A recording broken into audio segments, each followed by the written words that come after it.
بسم الله الرحمن الرحيم. لا أقسم بيوم القيامة ولا أقسم بالنفس اللوامة. أيحسب الإنسان أن لن نجمع عظامه بلى قادرين على أن نسوي بنانه بل يريد الإنسان ليفجر أمامه يسأل أيان يوم القيامة فإذا برق البصر وخسف القمر وجمع الشمس والقمر يقول الإنسان يومئذ أين المفر كلا لا وزر إلى ربك يومئذ المستقر ينبأ الإنسان يومئذ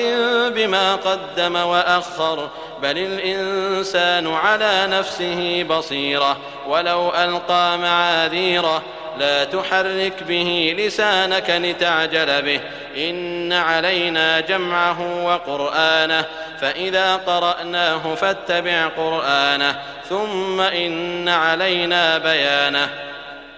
كلا بل تحبون العاجلة وتذرون الآخرة وجوه يومئذ ناظرة إلى ربها ناظرة ووجوه يومئذ باسرة تظن أن يفعل بها فاقرة كلا إذا بلغت التراقي وقيل من راق وظن أنه الفراق والتفت الساق بالساق إلى ربك يومئذ المساق فلا صدق ولا صلى ولكن كذب وتولى ثم ذهب إلى أهله يتمطى أولى لك فأولى ثم أولى لك فأولى أيحسب الإنسان أن يترك سدى ألم يك نطفة من مني يمنى ثم كان علقة فخلق فسوى